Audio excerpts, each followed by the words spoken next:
Okay, today we're going to do part 2 of when to harvest grains for matzah.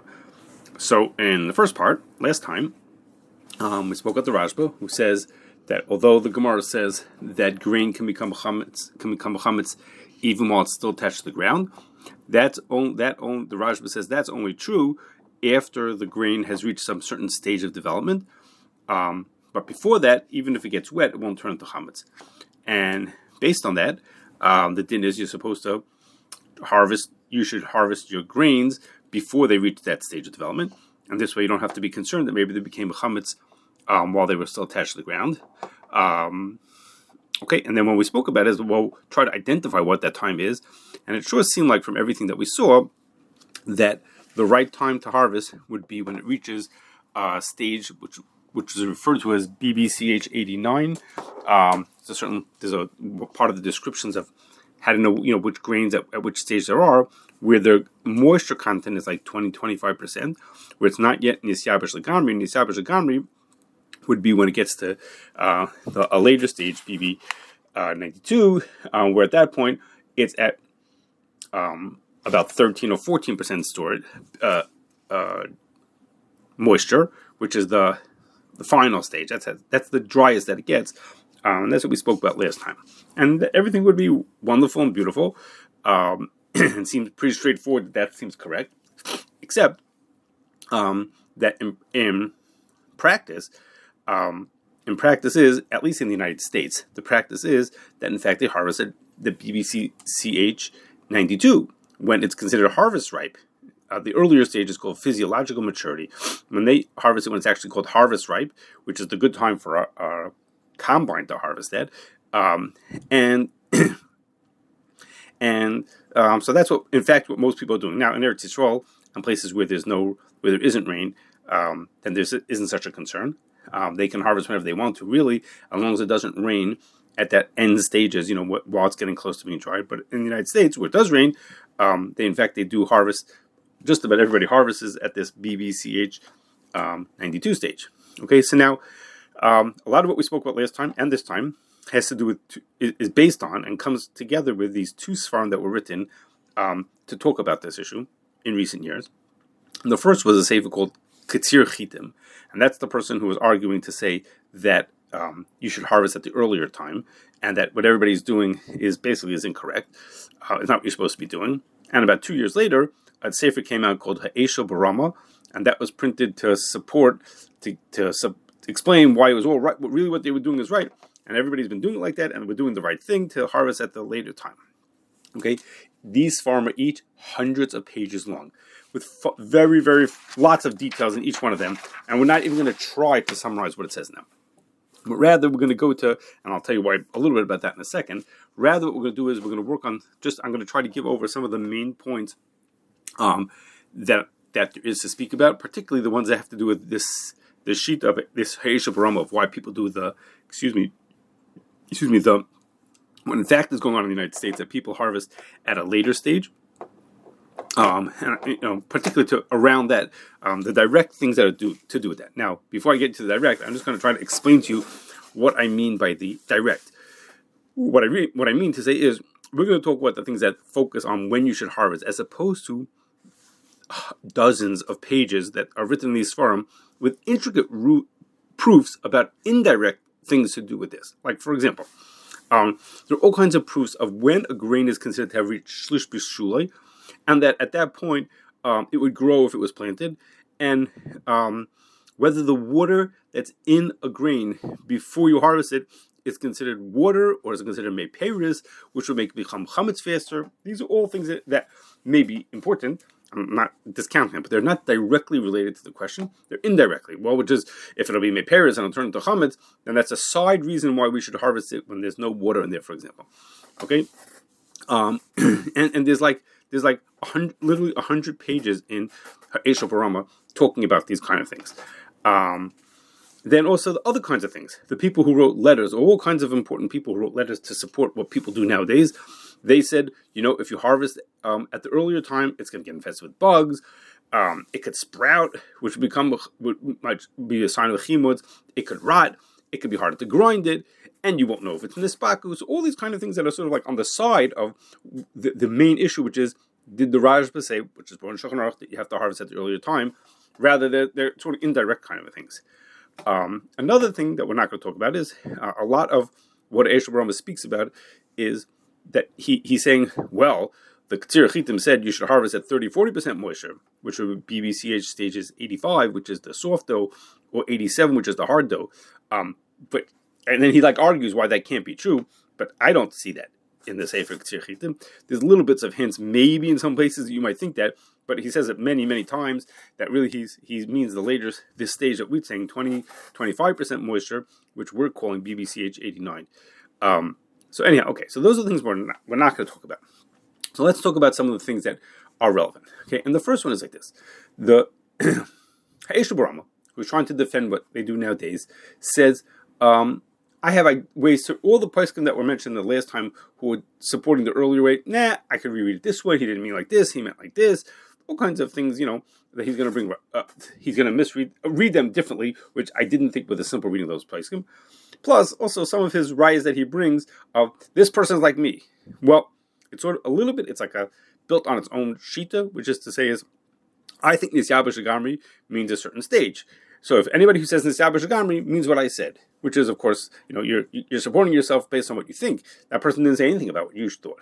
Okay, but there's a much more. These are all like little points. But the main question that there is to me on this sheet he's saying is, if you harvest the grain when it's 13-14% moisture, that's before it was Nisyah B'Shagamri. It has not yet fully dried out. And this is before the time when the Rajah said it could become chametz by getting rain on. That's what you should do it is. So the question is, what's then Nisyah B'Shagamri? It doesn't get drier than 13-14%. It doesn't happen. Okay, when you store grain, wheat, you store it at 13.5%. That's the optimal weight to storage at. He says, no, in one of his letters, excuse me, this is a pamphlet that was printed a couple years later. He says, no, there's such a thing as getting to 7-9% moisture, which I have no idea what the basis for that is. That's such a thing.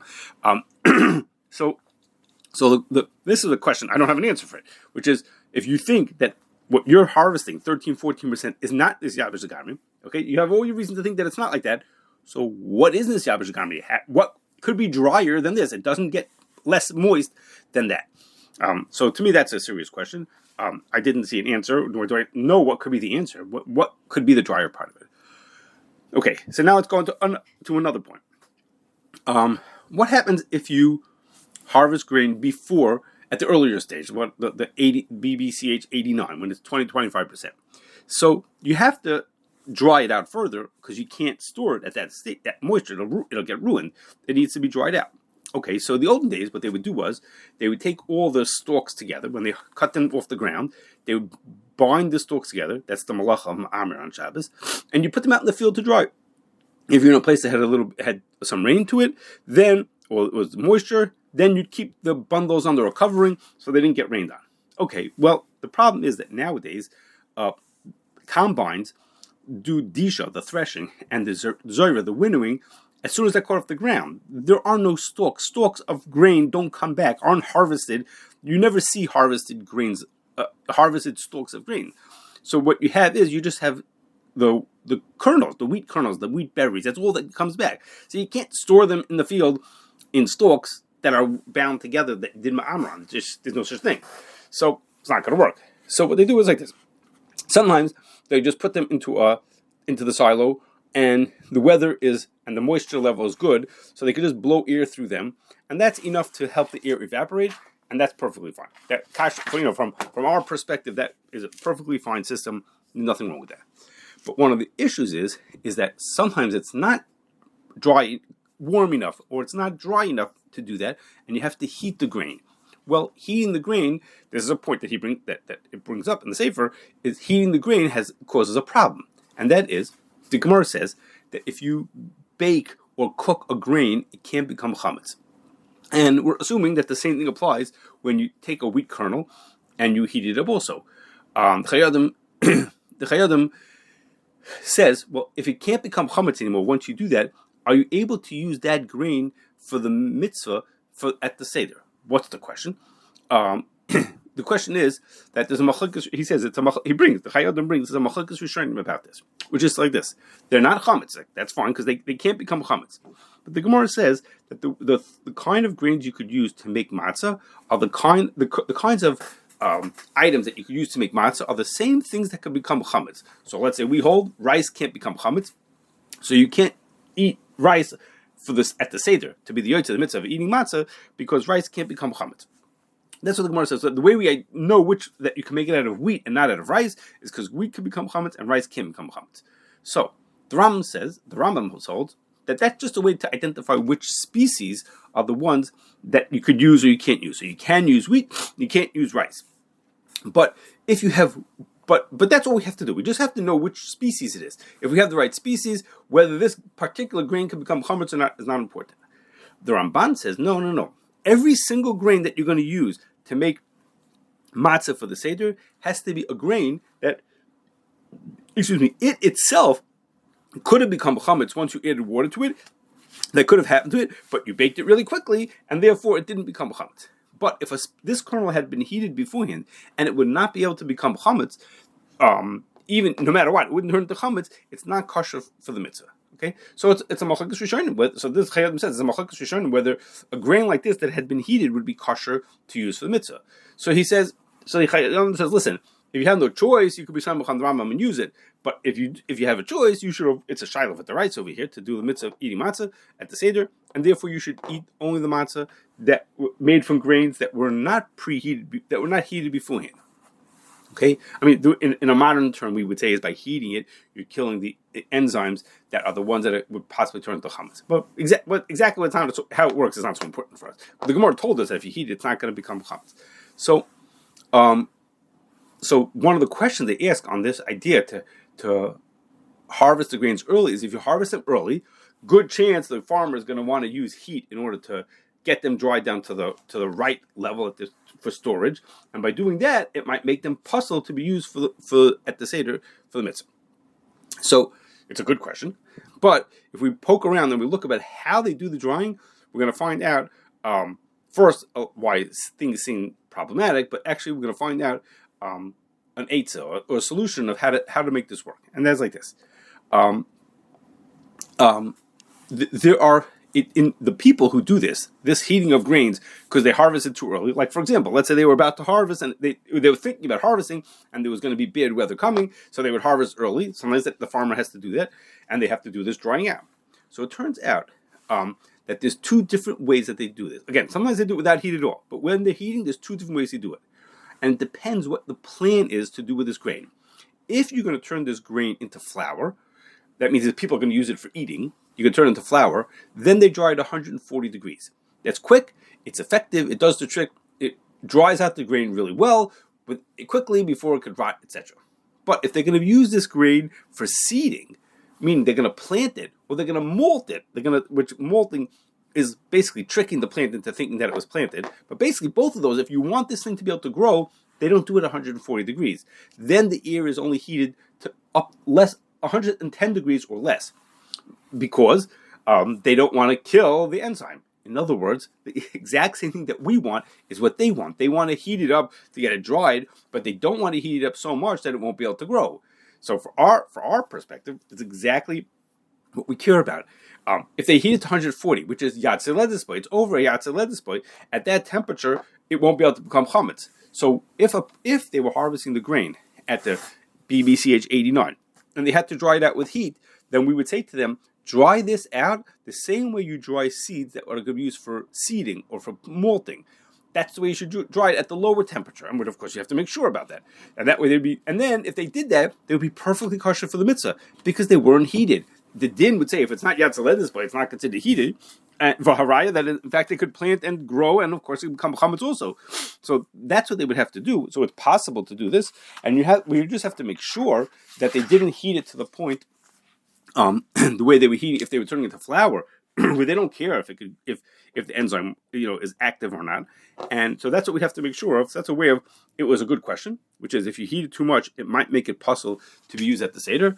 But we have a clear way of avoiding it. It's something that in fact the farmer is very aware of and knows exactly how we should do that.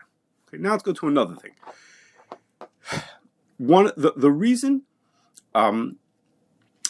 why the Rajba says, the Shulchan Aruch says, that you should harvest early is because if it rains on the grain after at this certain stage of development, then it's going to turn to chametz.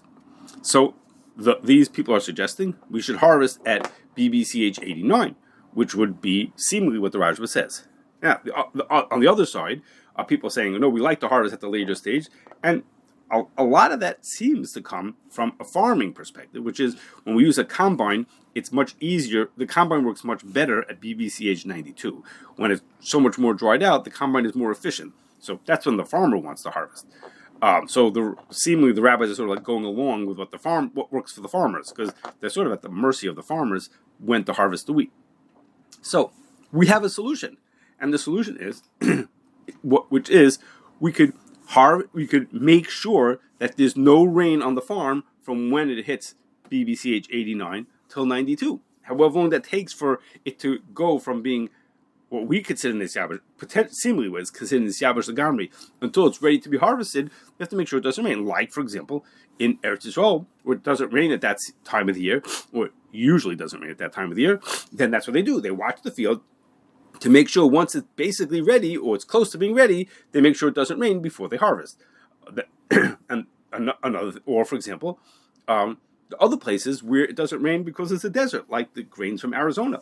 It doesn't rain, almost never rains in Arizona. So there they can harvest the grains sort of whenever they want to, because, so sort of like, we can have the best of both worlds. We could harvest the grains when it's good for farming at the later stage, BBCH 92. We could get that. And we can make sure that we fulfill what the Rajba said, which is we made sure that it didn't get wet after the time when it could become chametz. Okay, now, it so happens that the person who wrote a different work to explain why he doesn't like the grain in Arizona. Nothing to do with what we're talking about today. But, again, it's an eitzah. We could do like in Eretz Yisrael. We could, or with places where it often doesn't rain, or we go to a place like Arizona where it never rains, and we could say, we could avoid the issue. So we're sort of avoiding this question. We don't have to decide which is the right time to harvest. We can watch it from the time it hits BBCH 89, when it's 20-25% of moisture, till it gets to 13-14%. Make sure it doesn't rain that time, and then we could harvest like that. Okay, now another angle, which has two parts to it, which is we could accept it. We could say the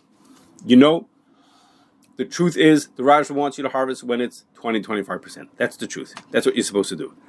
And harvesting at 13-14%, which is what, in fact, this goes on, is not what the Rajah said. The Rajah would not have been happy, would not have suggested you do that. But we have two ways we could sort of accept what we're doing. The last thing I said was avoid it. We avoided the machlekes. But here we have two ways of, so to speak, accepting the halacha. And one is like this. Everything we've been talking last time and this time is within what the Rajba says, that there's a point when the plant is developed that it can become chametz. And just about everybody accepts that. But there's an exception. There's a Tzedakah who says, no, it's not true. The Rajba is not correct. He says the grain can become chametz anytime it's grown. It makes no difference. But why? So why is it? That was like Shiloh, they asked the Rajba. So how do we ever eat matzah? Every grain gets rained on. So the Tzedakah says the answer to the question is that what happens when it rains, the rain just rolls off the grain, off the bran on the outside.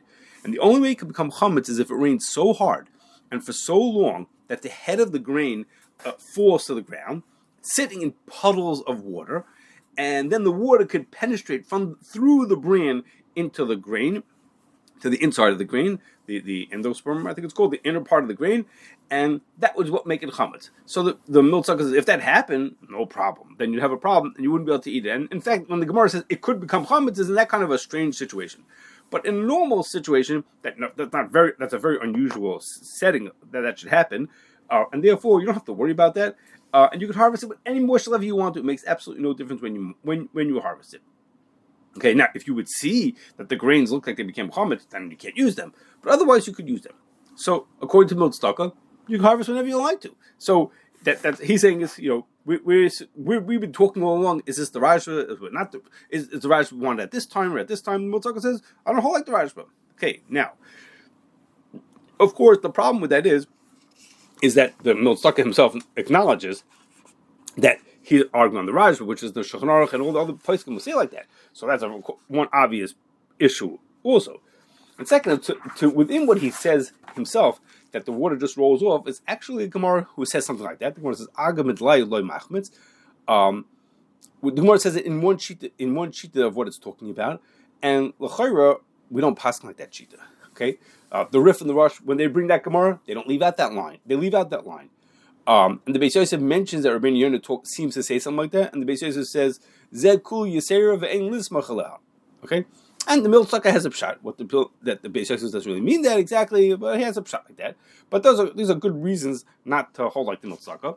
But Lamaisa in Lamaisa is some of the later poskim do bring the Tzedakah as a tiruf or as other kinds of possibilities that maybe we should pass like that. It's put in the Shar Tshuva. Others mention such a shita. Okay, now related to that is that the Tzedakah himself says that if the grains were nispaku, if you notice that they became chametz, then you have a problem.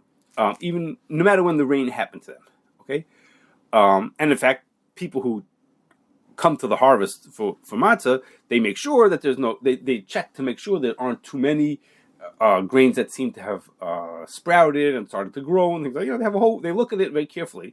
And we didn't talk about this much last time, but the Gemara says that nisbaku doesn't mean something that you could see when you look at the grain. You have to do like a test in order to check it.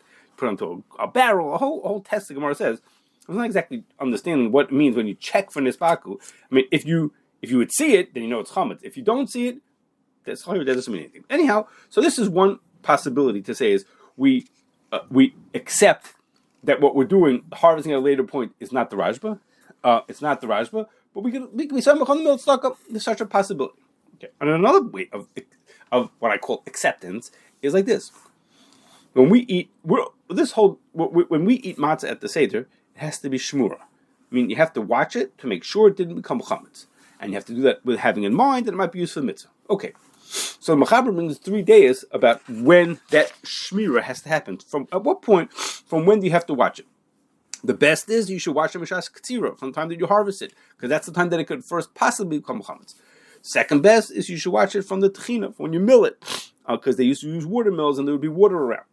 And the last, if you have no other choices, you could use grains that were watched from the time of lisha, when you needed it. When you actually mix the flour and water together, then it's very likely to become chametz if you don't do something special. And that's the third shita. That's when you have to watch it from.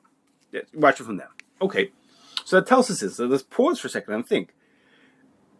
2 of those 3 shitas, and the Shulchan Aruch says if you need to, you could be samach on those. 2 of those 3 shitas hold.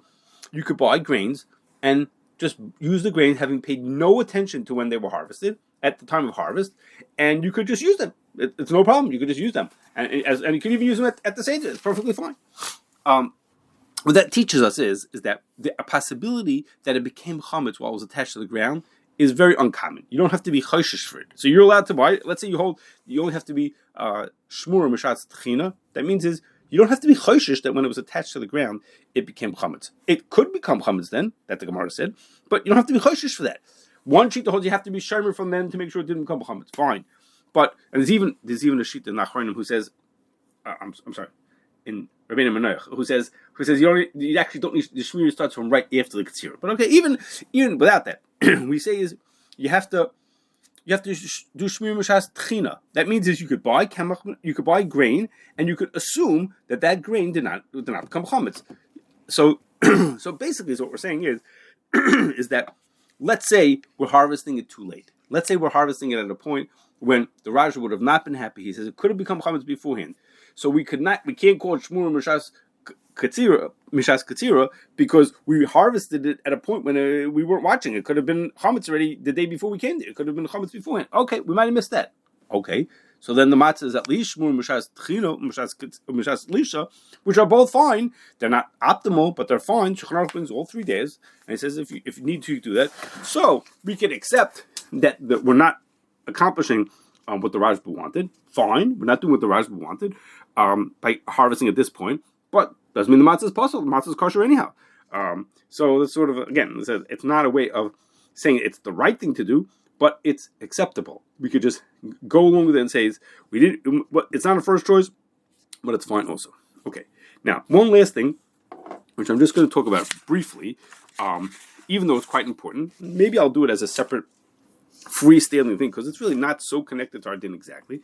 And that is, if you look at in the Sefer Esha Barama, defending what people do nowadays, the way they harvest the grains, he has letters of people supporting him from many, many people writing letters about what they did. They said, we were involved for this many years and my Rebbe was involved for this many decades. We did it like this and we've always done it like this. And this is the way to do it and exactly how it was done. And we're all into supporting why it was done without much explanation for why it's right, but just reporting and saying, this is correct. This is what you're supposed to do. And basically saying, we have a minhag to do it this way. So if that's what our minhag, that's the right thing to do is. And it's noticeable and it's significant that, when the Esha Barama has an introduction to the Sefer that's 100 pages long, okay, and a point 300 of that introduction, which is almost at the very end, okay, at point 300 of that introduction, he says this is my final thought. He says you should know we've always did it like this. And even though if this might be a mistake, Dvarim, even it might be a mistake, if we always did it like that, then that's what we're supposed to do. And he says, Dvarim elu hi yisoid gadol l'nidan didan. This is a very important point for for this whole discussion, which is we could talk about rayas, it's right, it's wrong, not so important. I'm telling you if we always did it like that, that's our minhag, and that's what we should do. So this question, which is what happens if I have a minhag, and it goes in contrast to what the din seemingly says. Again, if you say the Rajba said you have to harvest it, you should harvest it early to make sure it doesn't become chametz and attached to the ground. The minhag is we harvest it later when it's not that time. Meaning, even if we agree, which he doesn't, but even if we would agree to what we've been saying that you're supposed to harvest it early, so should we say the minhag goes against the din? Either goes directly against the din, or at least the minhag tells us that we could be samach on Tzedakah, or we could be samach on shmur mishas tchina, or something like that. So that's the question: is how much power do we give to the minhag when a minhag seems to go to contradict a din? I'm not going to talk about the details there because we're running out of time. Maybe I'll do that as a separate, its own freestanding thing. Because again, most of the shaila has nothing. All of the shaila has nothing to do. That question has nothing to do with matzah. Really, I'm mentioning it here because this question, or should we say? There's a quote from our Yerushalmi, minhag bevatel halacha. Should we say that a minhag could be vatel halacha? Should we say that over here? And should that be a reason to say who cares if it's right? This is what we've always done, or at least we've been doing for the past 75 years, and let's keep on doing like that. Or is that not true? So again, it's a big to-do in the Achronim. It starts with the Reb Haigoin and a Marik, and Shilas with the Ramahos and Magen Avraham, all kinds of things. Again, maybe I'll do that as a separate little piece by itself. It's sort of freestanding, and we're running out of time here. So according, if you hold that that's correct, that the minhag could be Oker the Halacha, that a minhag to do things a certain way is enough to justify doing it, even though the din seems to be not like that, then that would be another reason to explain what's going on over here. So again, in our first part, the first part of this discussion, last time we spoke about why it seems harvest should be done at BBCH 89. Now this time we try to talk a little bit more about if there's a justification for doing it at 92. Can we understand it? Is there maybe questions on that shita, other deeper questions on that shita? And we've gone through it again in practice. In when they harvest wheat in America, just about every single person harvests at the later stage, BBCH 92. And the questions have been raised is that maybe we should be harvesting it early and then treating it based on that.